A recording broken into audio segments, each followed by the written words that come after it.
Nas florestas do leste da Ucrânia, uma nova arma aterrorizante transforma a guerra em um incêndio. As imagens mostram o que parece ser um mini-sol caindo do céu. Um drone liberando metal derretido quente o suficiente para derreter aço. Isso não é ficção científica, é termita, e queima a mais de 4.000 graus Fahrenheit. Esses não são drones militares, são quadricópteros modificados, baratos, rápidos e agora mortais. A Ucrânia os chama de drones dragão. Apesar de estarem nas sombras desde 2024, o que muda agora é como a Ucrânia planeja implantá-los. De maneira mais estratégica e provavelmente em maior escala. Então, o que é termita? Como funciona? E essa arma à moda antiga, renascida através da tecnologia moderna, poderia reescrever as regras da guerra de drones?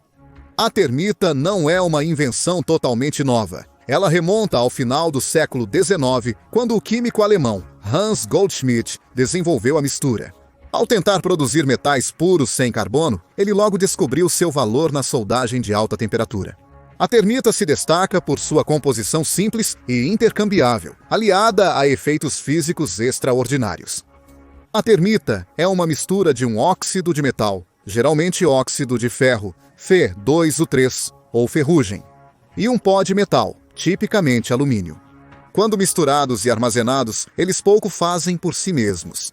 Mas quando acesa, essa humilde mistura cria uma reação aluminotérmica que produz temperaturas de até 4.500 graus Fahrenheit. Essa temperatura é alta o suficiente para derreter o aço e continuar queimando, mesmo debaixo d'água. Essa reação é quase impossível de extinguir uma vez iniciada, seja para o bem ou para o mal, dependendo do objetivo. A água pode torná-lo mais mortal, causando explosões de vapor, e extintores convencionais são inúteis contra isso. Ao contrário dos incêndios tradicionais, o termite não requer oxigênio externo para sustentar a reação. O oxidante são as moléculas de óxido que se transformam em óxido de alumínio, podendo continuar queimando até que todo o óxido metálico seja convertido, dependendo das proporções iniciais da mistura. Curiosamente, isso também torna o termite uma das reações mais incomuns, pois não gera gases ou vapores. Em vez disso, ele expele uma mistura quente de ferro e ferrugem, ou escória, em glóbulos que podem incendiar materiais próximos enquanto esfriam. Para entender o que torna o termite único no campo de batalha, precisamos contrastá-lo com as armas explosivas tradicionais. A diferença não é apenas acadêmica. Muda fundamentalmente como essas armas são usadas e o que podem realizar na guerra e nos negócios modernos. O sucesso depende da velocidade com que você se adapta, pivota e age. Seja você liderando uma empresa ou coordenando uma equipe de alto risco, as ferramentas que você pode usar fazem ou quebram a missão. É por isso que eu quero apresentar o patrocinador de hoje, ODU. Eles estão transformando a construção e gestão de sites, tornando o processo mais rápido, inteligente e acessível. Com o construtor de sites da Odoo, você pode lançar um site elegante e profissional em minutos, sem necessidade de codificação. Seja lançando um blog de análise de defesa, gerenciando uma loja online ou iniciando um centro de treinamento, a Odoo te cobre. A Odoo oferece total controle criativo com um editor intuitivo de arrastar e soltar e ferramentas de inteligência artificial para criar conteúdo polido. Crie cópias e otimize CTAs com poucos cliques. O melhor de tudo é que o seu primeiro aplicativo com a Odoo é gratuito para sempre. Isso inclui hospedagem, suporte e até um domínio personalizado para o primeiro ano, sem taxas ocultas, sem surpresas. Pronto para dar vida à sua visão? Experimente o construtor de sites gratuito da Odoo hoje. Link na descrição. Criar o site ideal está mais fácil do que nunca. Explosivos convencionais, como os encontrados em granadas de artilharia ou minas, funcionam através de detonação, que é uma reação química supersônica que cria uma pressão intensa. Onda. A pressão e a fragmentação do invólucro da arma causam danos por 3 mecanismos principais: pressão de explosão, fragmentação e força cinética. Quando acrescenta a pressão interna da explosão tenta se equilibrar. A pressão atmosférica espalha os fragmentos do dispositivo em altíssima velocidade. Essa energia cinética permite que eles se alojem ou perfurem o alvo, seja equipamento ou pessoas, dependendo da arma. Já o cupim não explode, mas sim queima. Ele mantém uma reação térmica intensa prolongada, em vez de liberar toda a energia de uma só vez. Enquanto as ondas de pressão das explosões se dissipam rapidamente, o termite cria um calor focado, que continua trabalhando muito tempo após a entrega. Essa diferença fundamental cria vantagens e limitações distintas. Os explosivos são excelentes para criar danos imediatos e generalizados em uma área. Eles podem desmoronar estruturas, gerar ondas de choque que ferem órgãos internos e lançar fragmentos que causam ferimentos a longas distâncias. Mas, contra certos alvos, como armaduras, a energia dos pequenos fragmentos pode se dispersar muito rapidamente, impedindo a penetração completa. O termite troca o efeito instantâneo de grande área por danos intensos, focados e sustentados. Ele pode não destruir imediatamente tudo ao redor, como um explosivo de alto impacto, mas pode queimar materiais que sobreviveriam a uma explosão convencional. Um tanque pode ignorar um quase acerto de um projétil explosivo, mas até uma pequena quantidade de termite que alcance componentes vulneráveis pode desativar ou destruir o veículo ao derreter sistemas críticos. Isso explica por que certos alvos são especialmente vulneráveis a ataques de cupim. Tanques modernos possuem uma armadura composta sofisticada, projetada para dissipar e derrotar a energia de ogivas explosivas. No entanto, essa armadura oferece proteção limitada contra uma substância que derrete a temperaturas superiores às suportadas por esses materiais. Embora o termite não destrua completamente um tanque, ele pode torná-lo inoperante ou exigir reparos caros ao fundir diferentes partes, contrariando alguns títulos de notícias. Outra diferença crucial está nas contramedidas. As forças militares desenvolveram tecnologias para se defender contra explosivos, desde bloqueadores que neutralizam IEDs até armaduras que interrompem cargas conformadas. Essas defesas são majoritariamente ineficazes contra o termite, que demanda sistemas de proteção totalmente distintos. As propriedades devastadoras do termite foram descobertas muito antes de 2024. Tradicionalmente, o termite tem aplicações industriais legítimas. É utilizado na soldagem de trilhos, corte de estruturas metálicas em demolições e em certos processos metalúrgicos. A história militar do composto abrange mais de um século. Na Primeira Guerra Mundial, granadas de mão de termita foram desenvolvidas pelo exército alemão e posteriormente adotadas por outras forças. Essas não foram projetadas para uso antipessoal. Seu principal objetivo era destruir equipamentos inimigos, especialmente peças de artilharia. Uma granada de termita que explode sobre a culatra de um canhão pode torná-lo permanentemente inoperável ao fundi-la, impedindo o recarregamento. Na Segunda Guerra Mundial, a termita foi amplamente usada, especialmente em campanhas de bombardeio incendiário. As infames bombas alemãs de elétrons e as britânicas incendiárias continham termita projetada para iniciar incêndios em áreas urbanas. Os ataques aéreos mais destrutivos da guerra, como os de Dresden e Tóquio, dependiam muito de armas incendiárias com termita ou compostos similares para criar tempestades de fogo que destruiriam cidades inteiras. Porém, com o avanço das munições de precisão durante a Guerra Fria, a importância da termita nos campos de batalha foi reduzida. Mísseis anti-tanque guiados eram mais eficientes e confiáveis para destruir tanques à distância do que tentar derretê-los. Bombas de precisão podem atingir alvos específicos com danos colaterais mínimos, evitando incêndios descontrolados e ambientes de batalha mais instáveis. Isso fez com que a termite fosse relegada principalmente para aplicações especializadas, como equipes de desativação de explosivos, que a utilizam para destruir com segurança munições não detonadas. Então, por que essa tecnologia de 80 anos reapareceu de repente no campo de batalha moderno? A resposta está nas condições únicas do conflito na Ucrânia e no princípio da guerra assimétrica. Para as forças ucranianas, enfrentando um inimigo numericamente superior com mais equipamento pesado, o termite oferece várias vantagens cruciais.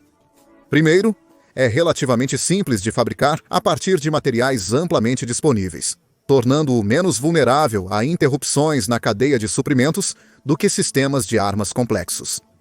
Em segundo lugar, ele oferece um método de baixo custo para neutralizar equipamentos russos caros, gerando uma relação custo-benefício vantajosa. Em terceiro lugar, o termite causa um impacto psicológico. Seu fogo é visível assim que a mistura é derramada e inflamada. E se cair em uma área florestal, ele pode se sustentar com facilidade. A imagem de um pequeno drone causando tal dano ambiental gera um medo desproporcional à real escala da arma, assim como outras armas usadas na guerra. Os drones Dragon representam o ápice da engenhosidade ucraniana, reutilizando dispositivos e tecnologia antigos para novos resultados ou adaptando-se às condições de batalha em constante mudança, com recursos limitados. Outros drones ucranianos focam em explosões de pequena escala e em eliminar 1 ou 2 veículos-chave. Por outro lado, o termite pode causar danos por um longo período após sua implantação. A entrega por drone combina uma tecnologia antiga com novas plataformas, possibilitando uma capacidade inédita em conflitos passados. A mecânica desses drones Dragon é surpreendentemente simples. As forças ucranianas geralmente utilizam drones comerciais modificados, como quadricópteros, usados para filmagens aéreas. A mistura de termite é transportada em recipientes com um mecanismo de liberação remota sobre os alvos. Imagens de setembro de 2024 indicam que os drones Dragon são baseados em modelos tradicionais de quadricópteros. Além disso, o desdobramento mais comum envolve uma chuva de termite derretida, em vez de uma única carga grande. Isso gera uma chuva de partículas metálicas superaquecidas sobre o alvo. Seu apelido de dragão surgiu pela semelhança visual com a mítica besta cuspindo fogo. O que torna esses pequenos drones eficazes é a capacidade de explorar vulnerabilidades em veículos blindados. Tanques modernos e blindados são projetados para resistir a explosões e penetração, mas possuem sistemas de ventilação, óptica e outros pontos vulneráveis a metal derretido em fluxo. Quando o termite entra nessas aberturas, ele pode incendiar munição, combustível ou sistemas hidráulicos no veículo, causando explosões secundárias catastróficas. Os drones de visão em primeira pessoa, geralmente usados para entregá-los, são operados por equipes especializadas, que podem navegar habilmente ao redor de obstáculos e posicioná-los para máximo efeito. Unidades ucranianas que operam drones divulgaram vídeos de ataques de termite em tanques, veículos blindados e posições fortificadas russas. Um vídeo notável mostra um drone soltando termites sobre um tanque russo, T-72. Com o metal derretido fluindo para o compartimento do motor, eventualmente causando a explosão da munição. Apesar da eficácia inicial dos drones Dragon, algumas coisas podem impedi-los. A primeira é a legalidade do uso de armas incendiárias como o termite na guerra. Segundo o direito internacional, o término não é expressamente proibido. O Protocolo 3 da Convenção sobre Certas Armas Convencionais, Convenção sobre Certas Armas Convencionais, limita o uso de armas incendiárias contra civis ou em áreas civis, mas permite seu uso contra alvos militares legítimos em zonas de combate. Contudo, as linhas ficam turvas ao considerar a implantação dessas armas. O uso de armas incendiárias próximo a áreas povoadas ou mesmo mirando objetivos militares está em uma área legal cinzenta. As forças ucranianas e russas foram acusadas de usar munições incendiárias como termita, fósforo branco e substâncias similares durante o conflito. Organizações de direitos humanos, como a Anistia Internacional e a Human Rights Watch, documentaram inúmeros casos de uso de armas incendiárias no conflito. No entanto, atribuir ataques específicos a atores específicos permanece desafiador devido à névoa da guerra e à guerra de informações. Embora o direito internacional forneça diretrizes, a aplicação durante um conflito ativo é quase impossível. Ambos os lados dizem que o uso dessas armas visa apenas alvos militares, longe de áreas civis. Como tal, uma vez que o termite é tecnicamente projetado principalmente para uso industrial, para derreter metal, em vez de matar pessoas, seu uso tende para o uso militar legítimo. Isso significa que a Ucrânia pode usar drones desta forma, contanto que sejam utilizados apenas contra alvos militares. Porém, é uma situação delicada. Se a Ucrânia optar por usar a arma de forma mais ampla, pode ser vantajoso empregá-la para destruir depósitos de armas ou outros alvos estratégicos que podem estar mais próximos de áreas civis. Além disso, o drone em si pode não ser tão eficaz quanto os drones já vistos voando de ambos os lados do conflito. Isso se deve a dois aspectos técnicos dos drones Dragão que diferem das armas de termite tradicionais em escala e dispersão. As munições de termite de grau militar normalmente entregam cargas grandes e concentradas, maximizando o efeito destrutivo em um único alvo. Em contraste, os drones Dragão carregam apenas uma quantidade limitada de termite, geralmente apenas alguns quilos no máximo, e a dispersam por uma ampla área durante a entrega. Esse padrão de dispersão indica que a termite esfria mais rápido do que em uma entrega concentrada, diminuindo sua eficácia contra alvos bem protegidos. Apesar de ainda devastadores contra veículos leves, pessoas e equipamentos, os ataques com drones têm carga limitada e distribuição mais ampla, sendo um pouco menos destrutivos que as armas incendiárias militares projetadas para esse propósito. Porém, essa restrição não se aplica quando o alvo é um ambiente em vez de um equipamento específico. É aqui que os drones Dragão encontram, talvez, sua aplicação mais estratégica. Ignição de florestas e campos no leste da Ucrânia, especialmente no norte, onde as forças russas tentam avançar através do terreno arborizado. Forças ucranianas foram registradas usando drones de termite para iniciar incêndios florestais no caminho das unidades russas em avanço. O incêndio pode expulsar as forças russas de suas posições ou criar barreiras que forçam as tropas inimigas a reorganizar ou atrasar as operações. Esta aplicação representa uma versão moderna das táticas de terra arrasada, negando território ao inimigo ao torná-lo intransitável por um período. Nas áreas densamente arborizadas da frente, esses incêndios podem se alastrar velozmente, gerando obstáculos duradouros, visíveis até em imagens de satélite. Além disso, ao usar o fogo assim, a Ucrânia pode estabelecer uma cobertura à distância. Sem isso, as operações terrestres russas se tornam muito mais arriscadas, pois suas tropas são forçadas a marchar sobre terreno plano e desprotegido. A Rússia tem usado ataques de onda humana durante a guerra em áreas que provavelmente serão incendiadas, o que pode significar morte quase certa para as tropas envolvidas.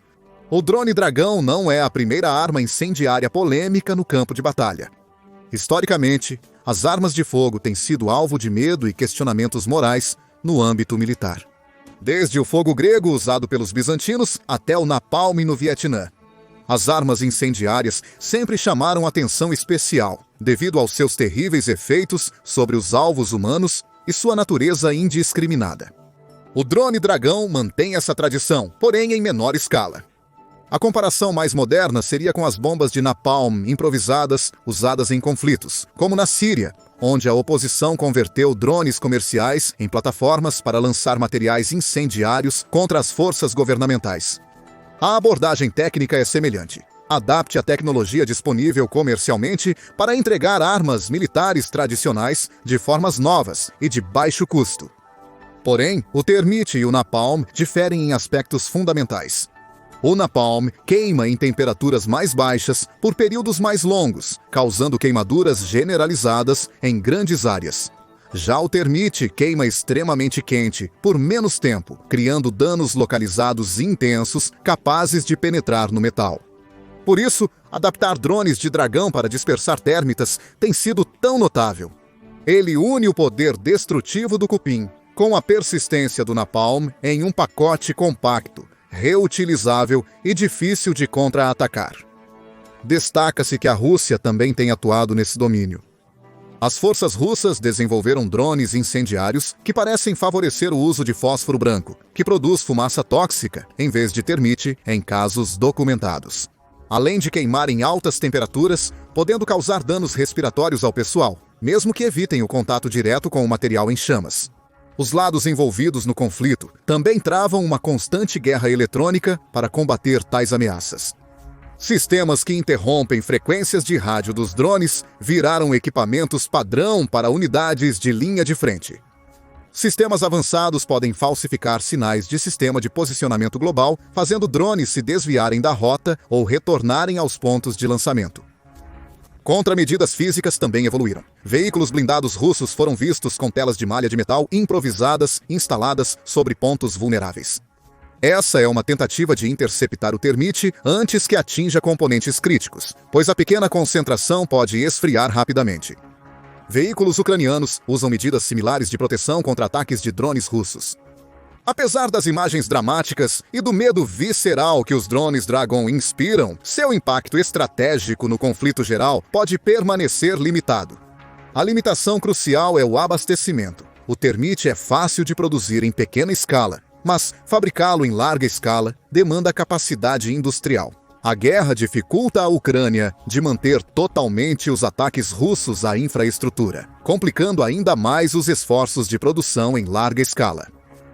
Além disso, essas armas requerem condições específicas para serem maximamente eficazes. Elas funcionam melhor contra alvos estacionários em boas condições climáticas e a distâncias relativamente curtas do operador. Como ferramenta tática, elas se destacam em cenários de nicho, mas carecem da versatilidade dos mísseis guiados por artilharia ou das munições convencionais lançadas por drones. O mais importante é que essas armas escalam os meios, mas não necessariamente o resultado. Apesar de visualmente dramáticas e psicologicamente impactantes, elas não alteram fundamentalmente o cálculo do campo de batalha, como mísseis de longo alcance de precisão ou sistemas sofisticados de defesa aérea podem fazer. Isso não significa que sejam insignificantes. Para as forças ucranianas com recursos limitados, qualquer vantagem tática importa, e para os soldados russos que as enfrentam, representam uma nova ameaça aterrorizante. Mas, no quadro estratégico geral, os drones Dragão são só mais uma inovação numa guerra marcada pela adaptabilidade e improvisação dos dois lados. O mais preocupante é como a Rússia pode adaptar e intensificar essa abordagem com a guerra entrando em seu quarto ano. Conforme os avanços russos param e as baixas sobem, o governo Putin tem se mostrado cada vez mais disposto a atacar infraestruturas civis e usar táticas antes tidas como inaceitáveis. A Rússia já foi acusada de forma crível de vários crimes de guerra durante este conflito. A Organização das Nações Unidas documentou evidências extensas de execuções sumárias, tortura, violência sexual e ataques indiscriminados contra civis. O ataque deliberado a hospitais, escolas e áreas residenciais tem sido uma constante nas operações russas, especialmente em cidades como Mariupol, Kharkiv e Kherson. Diante desse padrão, há um receio válido de que a Rússia possa utilizar armas incendiárias em larga escala, especialmente contra zonas urbanas, como parte de uma estratégia para quebrar a resistência ucraniana pelo terror. A Rússia tem capacidade industrial para produzir termita e incendiários semelhantes em larga escala, mesmo sob sanções. Diferente de munições guiadas com precisão, que dependem de componentes difíceis de produzir na Rússia, armas incendiárias podem ser feitas com materiais amplamente disponíveis. A Rússia também tem os meios para criar e implantar bombas planadoras em massa. Reconfigurar esses complementos de navegação para se adaptarem a latas de termite pode ser viável. A resposta global à escalada de Putin seria dura, mas ele pode não ligar. O presidente russo mostrou repetidamente estar disposto a suportar o isolamento diplomático e a pressão econômica para atingir seus objetivos na Ucrânia. Ele sugeriu com frequência o uso de armas nucleares no país, o que seria um cenário ainda pior para todo o mundo. Portanto, o uso de armas incendiárias em maior escala pode ser visto como um compromisso em sua mente. Além disso, como a diplomacia americana aparentemente falhou, a Rússia pode agir desesperadamente para vencer a guerra rapidamente. Apesar do objetivo inicial da Rússia de capturar a Ucrânia por suas terras, recursos e pessoas possa contradizer a ideia de devastar completamente o país, a nação tem surpreendido de forma desagradável nos últimos 3 anos. Voltando à pergunta inicial, esses drones Dragão poderiam alterar os rumos da guerra? A resposta é quase certamente não. Pelo menos não por conta própria. Contudo, eles simbolizam algo mais relevante do que seu efeito imediato no fronte indica. Essas armas demonstram a crescente industrialização do conflito, com ambos os lados adaptando rapidamente tecnologias comerciais para uso militar. Eles mostram como as barreiras tecnológicas para armas avançadas seguem diminuindo, permitindo que forças menores tenham capacidades antes restritas a grandes potências militares. As implicações vão muito além das florestas e campos da Ucrânia. Em conflitos futuros globais, as lições dessas armas improvisadas influenciarão o planejamento militar, o direito internacional e os limites éticos da guerra. A OTAN já iniciou mudanças significativas nas doutrinas de defesa nacional para lidar com as ameaças emergentes. O que você acha desses desenvolvimentos? Os drones Dragão são uma adaptação legítima às realidades do combate moderno, ou representam uma escalada perigosa em uma guerra já marcada pelo sofrimento? Deixe-nos saber nos comentários abaixo e obrigado como sempre por assistir ao Show Militar.